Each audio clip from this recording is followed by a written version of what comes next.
Hey, what's up? It's me again. I'm gonna shoot a video that I promised to shoot about fixing the catastrophic failure. The catastrophic failure. As you can see, I got a chest cam on. Today, I'm gonna try and use this to record what I'm doing, so you guys can see better. Because there's gonna be a lot of me standing behind the bike and you not sitting there. You're gonna be up in the workings. I've kind of dreaded doing this video because, one, I don't really have a good place to work on it. You can see it, my garage has a car in it, so there's no place for me to set this all up in there. And if I do it out here, I have dozens of neighbors that walk by or drive by or do stuff outside, so they may interrupt while I'm doing this. We'll see. But I'm going to pretend like this is live, and this is going to have, as you see it, you're going to get it. This is how you see it is how you're going to get it. So I pulled out my brand new tool chest that I just bought from Harbor Freight. It's not even full yet, but so I may end up getting tools as I start this work. But we're going to take my handlebar jacks. You can get these on Amazon. They're basically little tripods you can put on your handlebars so that you don't scuff up your e-bike screen or whatever instrument cluster you have going on your bike. We're going to put these on. We're going to flip the bike over, put it up on the table, because I don't have a bicycle stand yet. I may end up getting one, but anyways, we're going to get started. This might be a really short video. I'm going to try something really simple first to fix this, which is just tighten the bottom bracket down a whole bunch and see if that keeps the motor from moving again. We're going to try that first. If that doesn't work, then this video gets much longer and may take multiple days to finish, because I'm going to have to take the whole bike apart, the whole bottom bracket apart, and remove the motor, grind down the damaged parts on the bottom bracket, and then put everything back together. That's the next thing I'll try. Anyways, I'm going to get started and move you over to this camera now. We're recording, so welcome to my garage. It's a total mess right now. I'm getting rid of a lot of stuff and staging a lot of stuff. Anyways, we're going to get these on. So the trick with these, they have a little strap. You just stick them on your handlebars. I don't remember how much these cost, so don't ask me. I could probably go look it up, but you just kind of have these cool little hand warmers on my bike here. That's going to be in the way probably. Might not if I fold them out like that maybe. But I'm going to try and get these on the rubber parts of my handlebars so they have a little bit of grip, because I'm going to be hammering really hard on this bike. The reason I've been dreading making this video is because I am not a mechanic. I'm more of an engineer. It takes me forever to work on things. So I can invent things. That's not hard, but then putting things together, fixing things, not really my cup of tea. I put these bikes together, obviously. That took me way longer than it should have. But I ended up getting it done. So, all right, there's one handlebar jack. You can see I've used these a bit. They're already kind of scuffed up on the bottoms. Very handy. I don't have to remove this screen now. Screen stays on, phone holder stays on.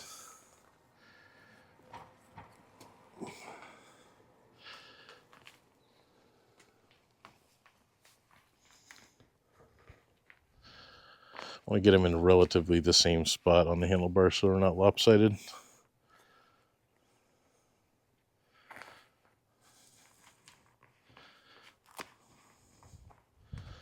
These are really handy if you're out mountain biking or something on your e-bike.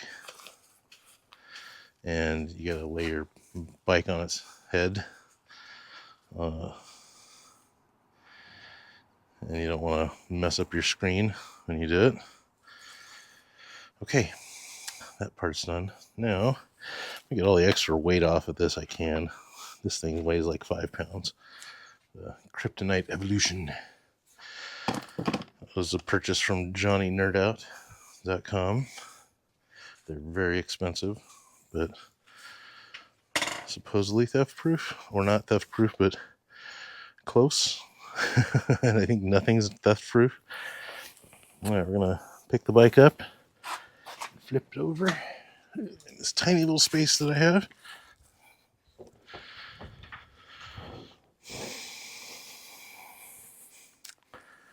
All right, we're gonna make sure our jacks are level.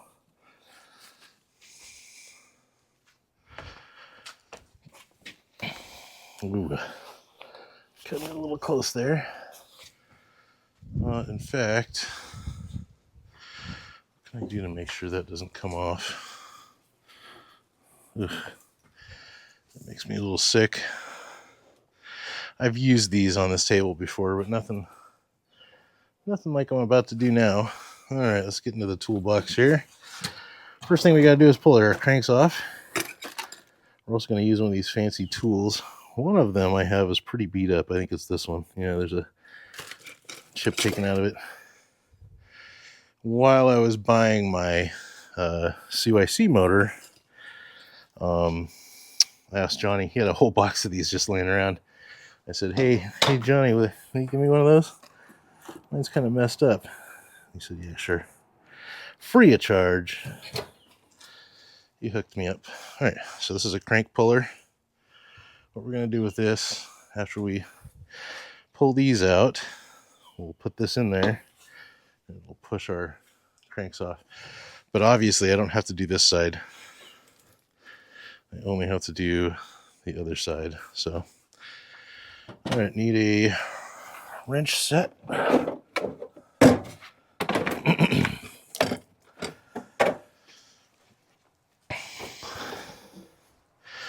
Need the rubber hammer for later.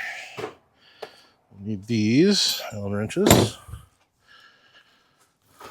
You know, when I bought those Allen wrenches, they were metric, and I don't think I knew that there was a difference in Allen wrenches. I thought they were all metric, but they're not. Okay, I forget what size this crank is. It's 2 sizes. Nope.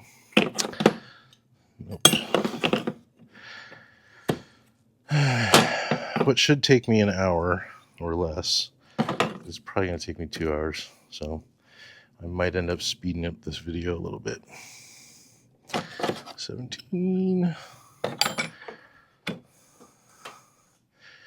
Well, this is the biggest one I got. Uh-oh. I know I have one. Where is it? Is it this? Okay. I don't know why, but that's not... That's the right size. Okay, we got one more. So we've matched up this one. I need to find this one. These aren't metric either. Oh, maybe it is metric. Let's try this one. Yeah, these are metric. But for some reason, my 7/8 fits this just fine. Let's see. There it is, 15 millimeter. All right. So get that out of the way.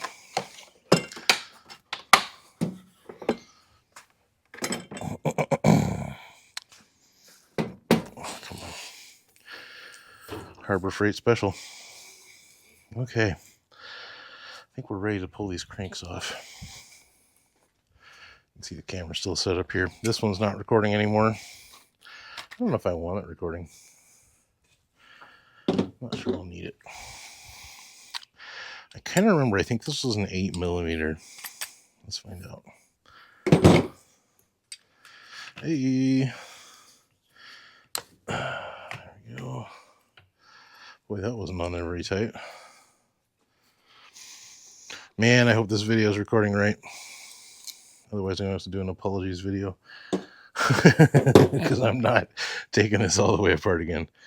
Okay. Now, if I remember right, yeah. So this thing pops off. God, how does this work? I forget. Screw in there. Maybe I have this on correctly. Ah, great. I forgot to grab gloves.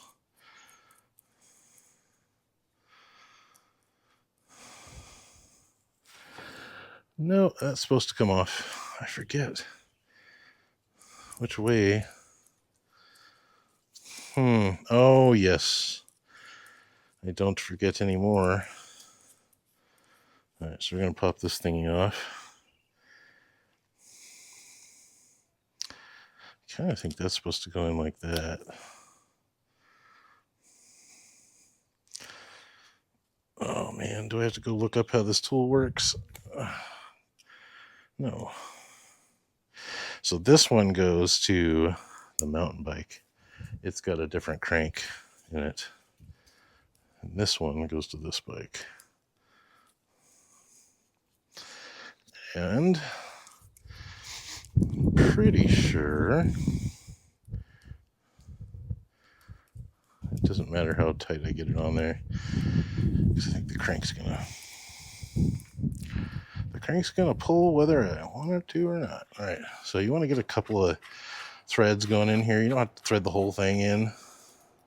Just get enough so that when you do put some pressure on it, it doesn't come singing off of there and rip out all your threads, because that's not good. Sorry, I'm a terrible camera guy. Right. So we're doing this so that we can get to that bottom bracket nut, this nut right here. And we got to pull the crank off to do that. All right, so this might be a really quick video. We'll see. All right, we're clear. Now comes the fun part. I'll inspect it real quick and see. I saw shavings. Whoa.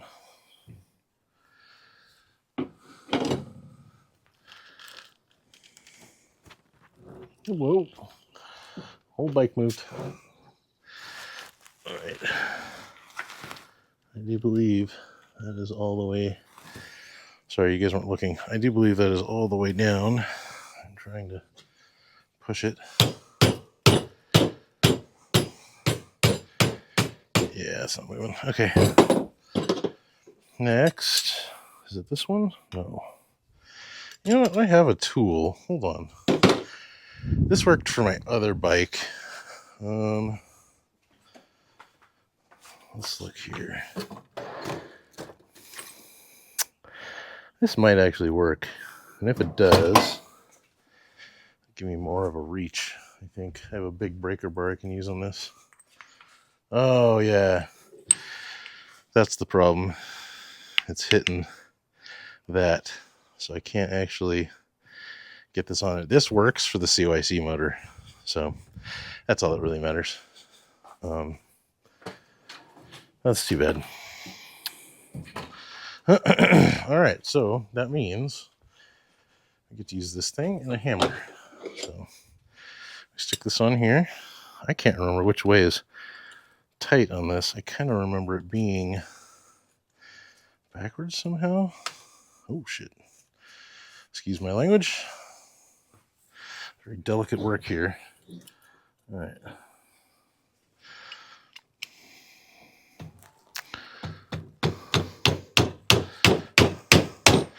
It's moving, so that's a good sign. I may have just busted this loose when I was undoing the chain mess. Now this has red Loctite on it, so I have a feeling this is not going to be a quick process. So Every time I hammer it, I gotta make sure I don't send my bike flying.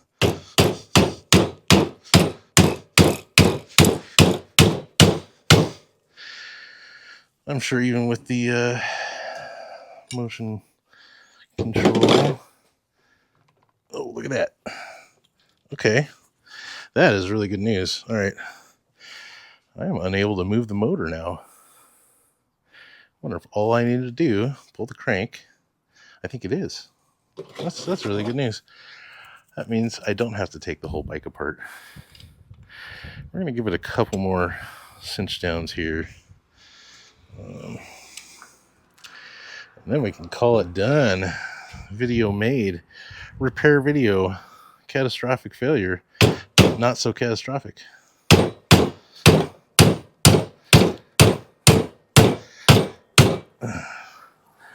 Oh.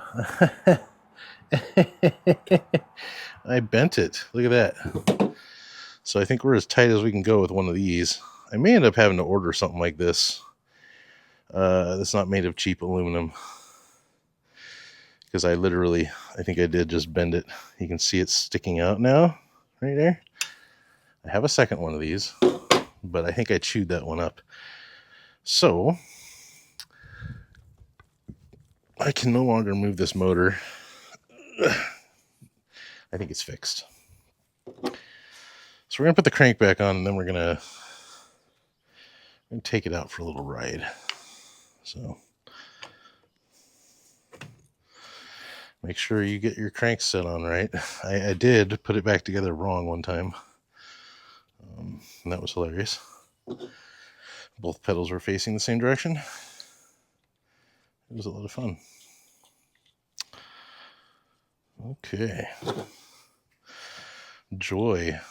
So, I don't know if you guys know, but I use this bike a lot more than my mountain bike, just because it's higher range. It just seems more reliable. I hate to say it because it did break down, but and the CYC motor, that bike has not broken down yet, except for minor issues. Chain broke a couple of times. Yeah, this is exciting. I've been delaying this for 3 weeks out of the fear that I'd really mess something up. Now I'm finally working on it. Tell you what, while I'm getting this done, why don't you guys hop back up on the other camera, because I don't know if you want to watch me this close while I'm doing this stuff. So, okay, welcome back to a normal looking camera. All right, so we took the bottom bracket, or took the crank off, and I just tightened this ring right here that holds the motor to the bottom bracket. That's all I wanted to do to try things out first, and it seems to have fixed it, because I can no longer move the motor. And now tightened the crank back on.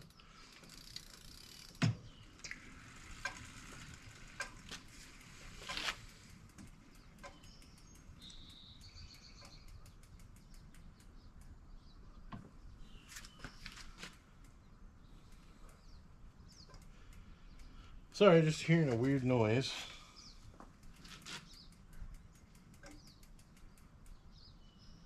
Huh.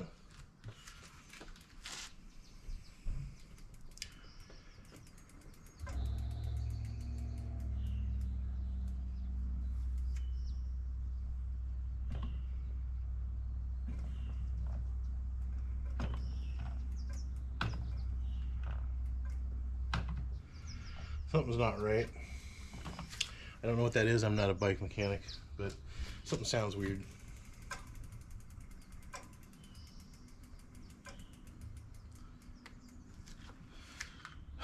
But the wheel, she moves.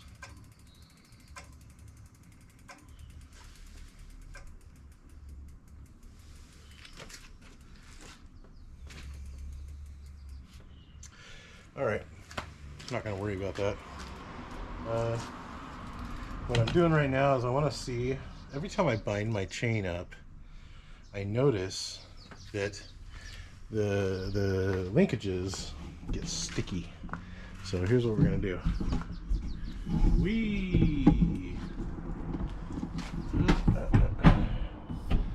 Hope you didn't just get sick from that.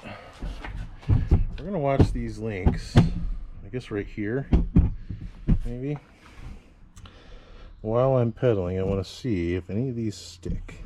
So you're welcome to watch along with me, and I will probably speed up this part. So here we go.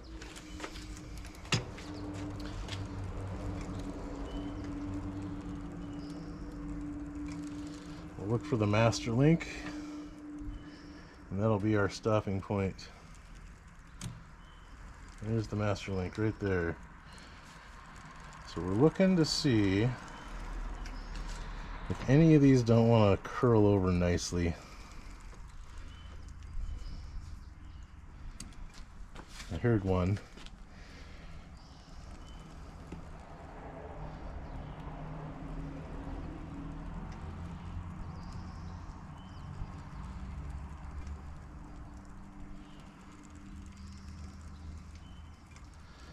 Where's that master link? There it is. Okay. Right before the master link, there's one. Here. Bring this around again.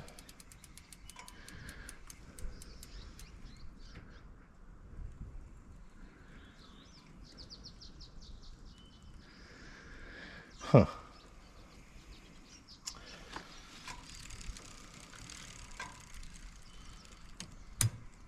There it is again. I think that this rear derailleur needs to get lined up again. I might do it myself, or I might just take it to a bike shop.